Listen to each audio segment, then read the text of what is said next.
Hello everybody, Cybernary here with another group of tutorials based on the mods that we have currently installed on CybCraft.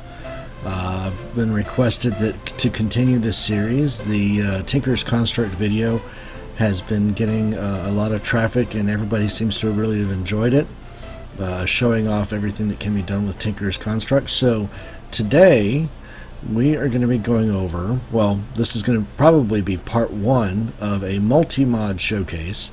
The bulk of it is going to be the mod pack extra utilities, but we're also going to toss in ender storage and iron chest to that one as well, because those are such small mods that they're only going to take a couple minutes to explain.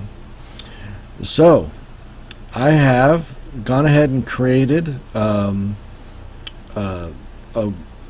a whole bunch of different recipes on different blocks that extra utilities provides with us, and we're just gonna go down the row and talk about each one and what each one is used for.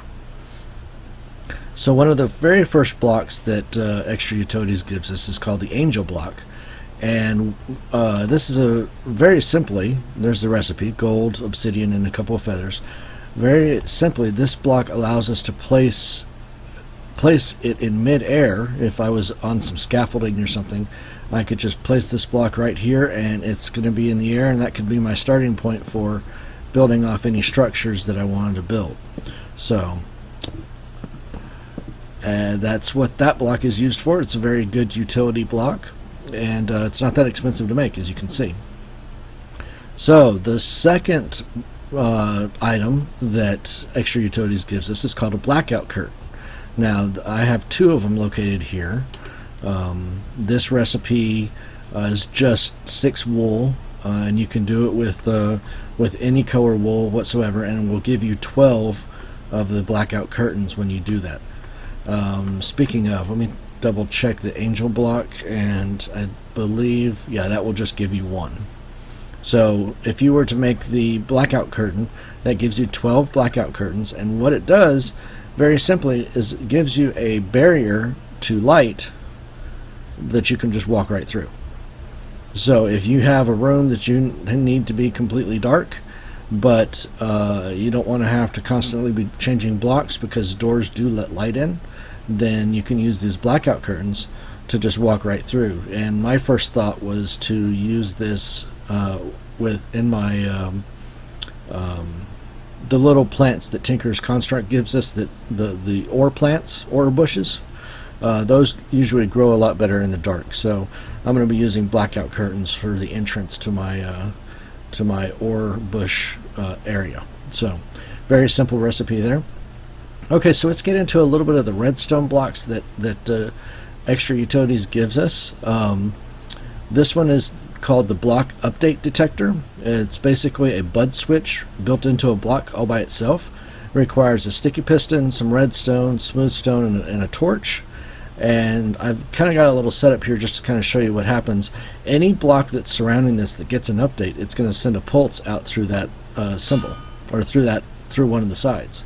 So by that block falling into that place, the update detector detected an update around it, and it sent out a pulse.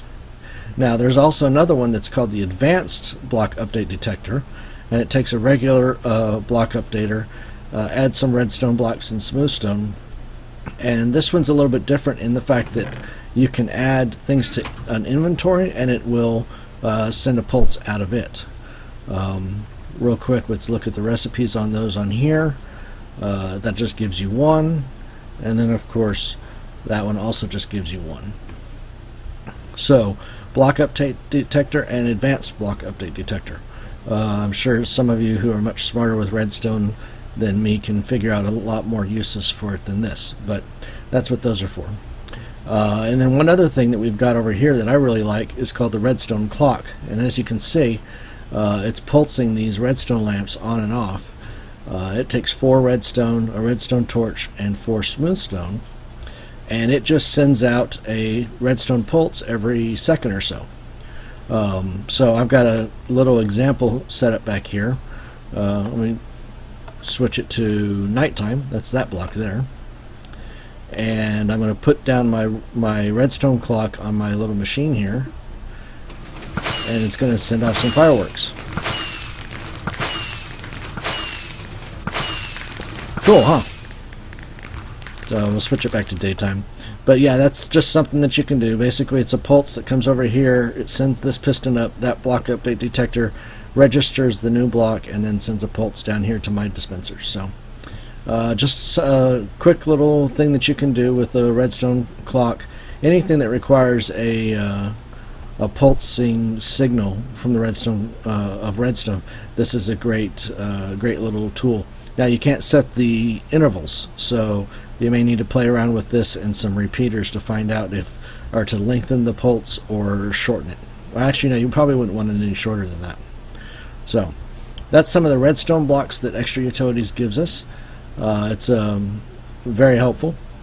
Now let's move on to some of the more decorative blocks that we can build using some bricks and gravel from Extra Utilities. This first one is called the edged stone brick, and it requires 4 smooth stone and 5 stone brick. And this is kind of what it looks like by itself, and then this is what it looks like when you start combining them together.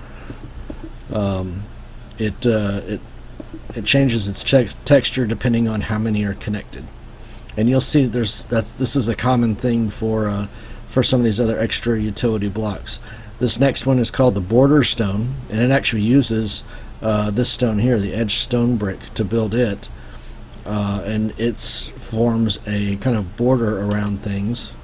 So it starts off looking just like that, but the more you add to it, the longer that little groove goes, and it kind of builds a border around things. So, and then additionally, there's a kind of a souped up border, an alternate border that uses border stone to make it.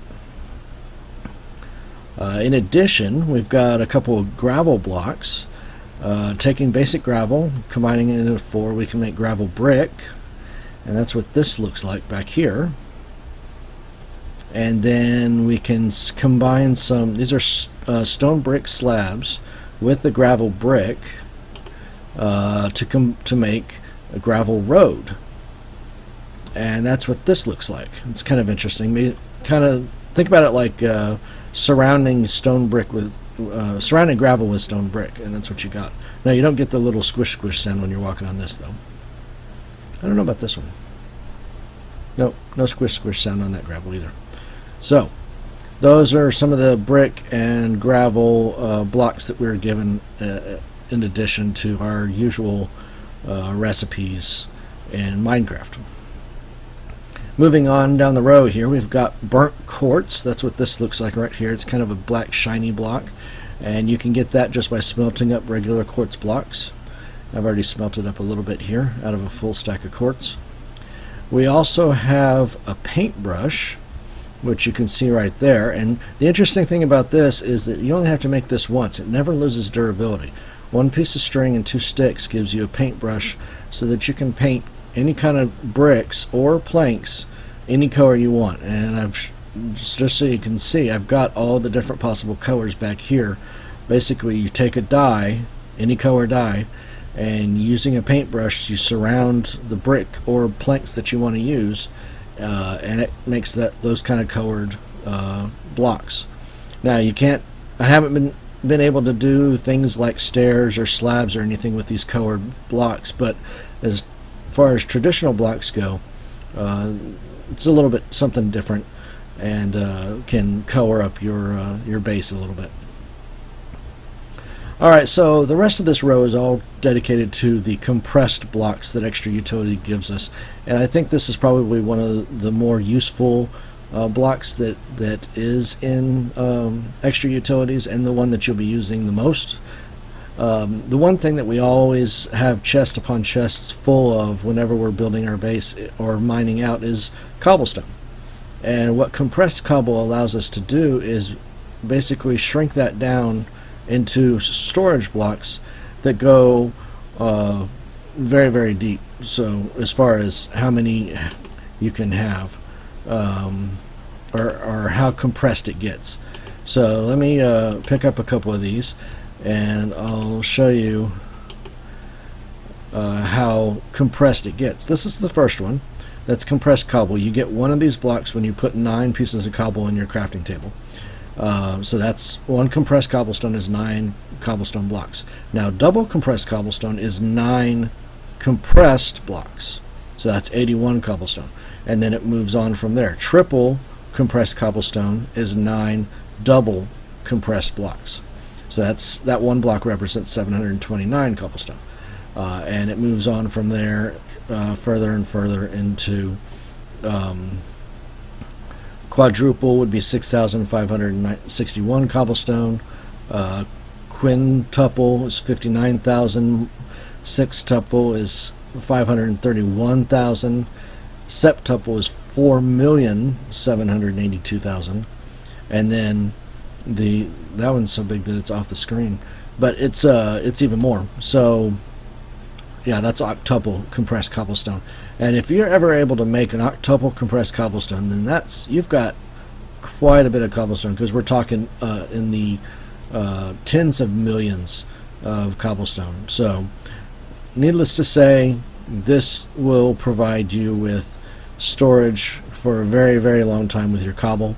In addition, we also have the same kind of compressed blocks for gravel, dirt, and sand. Now with gravel we've only got single and double compressed, and sand we've only got single and double compressed, but with the dirt it can go up to quadruple. So obviously the makers of the mod felt that cobble was the one thing that we always had the most of, so that's the one they gave us the most compressed versions of. So, and later on you'll see that there's actually some recipes that at least one recipe that calls for compressed cobblestone. So that's the end of that row. Let's head back here to the beginning again, and we'll kind of start with some of the torches that Extra Utilities gives us. This is called the Chandelier. It's very unique in the fact that you can place it on the ceiling. You can't place it on the floor or on the side of a block. It has to go on the ceiling. And again, I use the angel block to put that up there. It's a little bit more expensive than just regular torches, but the nice thing about it is that it prevents mobs from spawning in a 16 block radius. So 16 blocks in a circle around this spot, mobs can't spawn. If I wasn't in peaceful, I'm in peaceful right now. And again, it only creates one for you, but one of these for 16 blocks of spawn protection isn't bad. Now, if 16 blocks in a radius isn't enough, you can always make a Magnum torch. Now this Magnum torch, as you can see, is quite expensive. It takes 5 of the chandeliers, which would be 5 diamonds and 10 gold, along with a couple of logs, and then each of these is a potion of regeneration 2 and a potion of healing 2. And that will make you 1 Magnum torch. Magnum torch prevents mobs from spawning in a 128 block radius up to an elevation of 32 blocks above the torch. So yeah, a couple of these and your whole base should be spawn proof, depending on how big your base is. That's a very good little tip, but like I said, very expensive to make. Moving on now, we've got our iron spike and our conveyor belt. Now these are great for mob farms, and I've got a little setup back here to show you kind of how it works. But an iron spike requires 3 iron sword, 3 iron ingots, and an iron block. And the nice thing about this iron spike is that any mob that drops on it, including friendly mobs, will take damage from the spike, but the spike will not destroy any items that get dropped. And it also it does add, you will get rare drops from the mobs that get killed by it.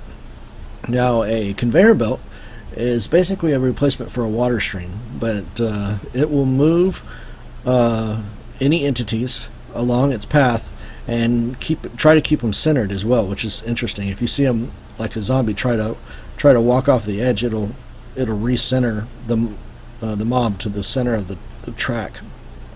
And it's a pretty simple recipe. Is 6 rails, 2 pieces of iron, and a redstone. And so let's see how this works. I've basically got kind of a little mob arena set up here where they all get pushed down and drop into that one spike. As you can see on the side of the conveyor belts, it shows what direction they're going. So let's grab a couple zombies here. Oh, I'm gonna have to switch into and time set night.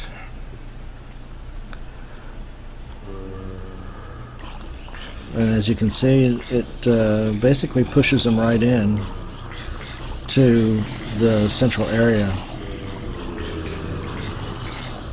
And then they fall down on the spike and pretty much immediately die. So that's kind of how the conveyor belts work. That one started on fire, is it? Oh, yep, the sun's coming up. So, kind of a nice little demonstration there.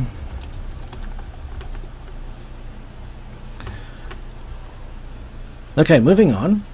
This is called sandy glass, and it is used in several recipes as we get further on down here. But this is the first step in making a lot of the decorative glass that Extra Utilities provides us in this mod pack. It requires 2 sand and 2 regular Minecraft glass, and you just combine them into that so that you're putting, I guess you're putting sand inside of glass to kind of double it up.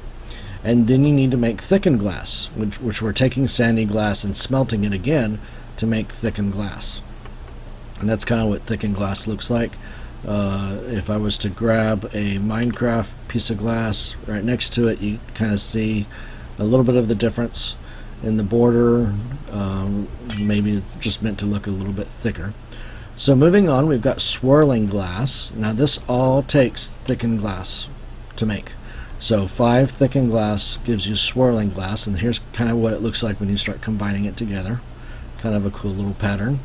We've also got square glass, which you can get just by putting one of these in a crafting table. And that's kind of what the square glass looks like. And we also got glass brick, same recipe as stone brick, just 4 thickened glass. We've got edged glass, which is just a square of thickened glass, and that's what that looks like.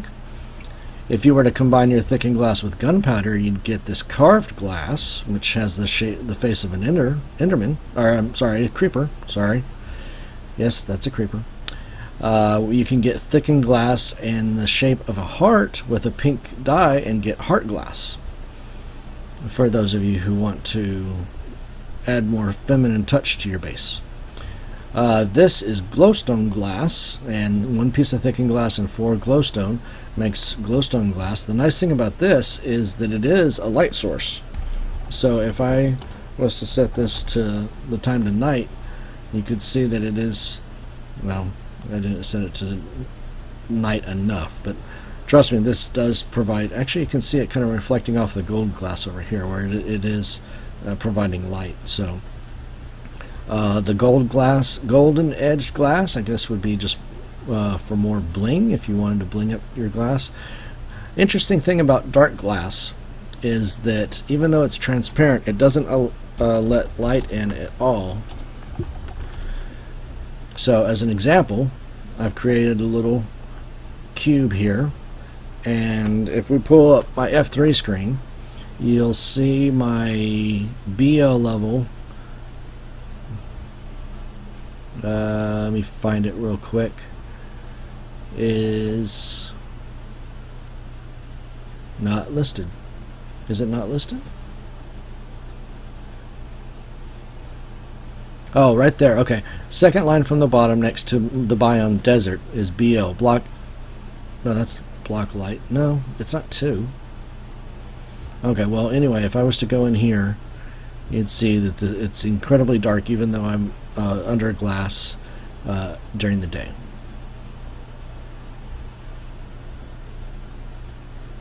Okay, it must be that RL, because out here SO and RL are at 15, but if I go in here, then they're down to 5. So that's interesting. I wonder why I don't have a BO on my F3 screen in 1.6. Maybe Forge changes that around. Alright, one of the last ones is called Obsidian Glass. As you can see, it's 4 thickened and 4 pieces of obsidian. Now, I have tested this. I dropped some TNT into a square of this obsidian glass. It still does break, but I guess it's probably, well, I'm in creative. It's probably a little bit harder than regular glass. We've also got frosted stone, which takes ice and regular stone blocks and creates kind of a bluish ice stone look. And then we move on to our sound mufflers. Now, to show you kind of what this does, that's first off, let me show you, that's a note block, and you surround it by any color wool, and you're given one of these sound mufflers. Let me come down here to where I've got all my villagers, and I can place this down, and it muffles the sound in a certain radius around, well, it doesn't show that there, around the block itself. So you can plop these down next to your animals, you can plop these down next to any piston machines that you might have, and it will muffle all the sound that's in that area, so that you won't have to worry about listening to it.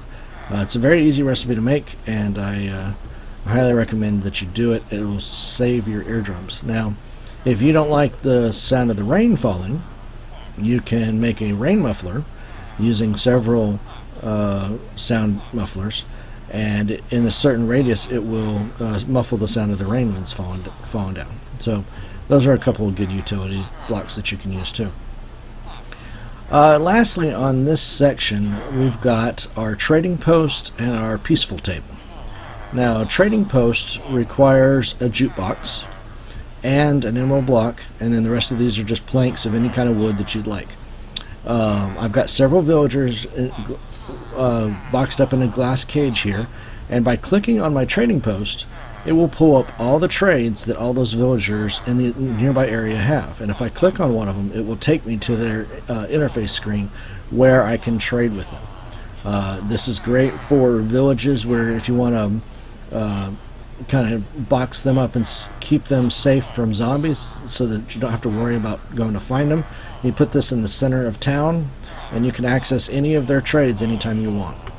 Again, not too expensive. That emerald block might be kind of hard to get, but find yourself some extreme hills and you'll probably get that figured out pretty quickly. Lastly, this is called a peaceful table, and it's kind of expensive, 4 emeralds, a diamond, and 4 planks.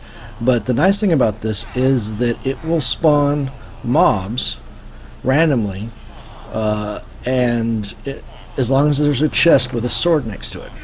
And when that mob spawns, the sword will basically kill the mob and will collect the drops from the mob. This will only work in peaceful mode, and is built as a way to give people that play peaceful a way to get those mob drops without having to switching into any of the other difficulty modes. So when I had this going before, let's see, I'm probably not in peaceful mode anymore. There we go.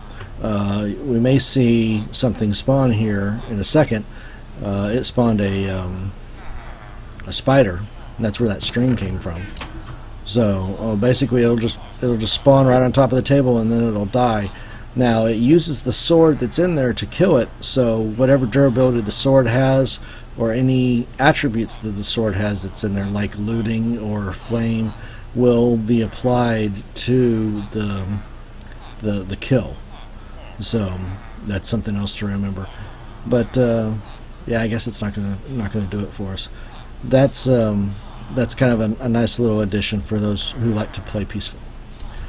So that's kind of the first part of the Extra Utilities mod pack. I hope you've enjoyed. I think I will go ahead and end this episode here, and we will be back in another day or so with more items that Extra Utilities gives us. And I hope you guys have enjoyed this, and stay tuned for more. We'll see you guys later. Bye.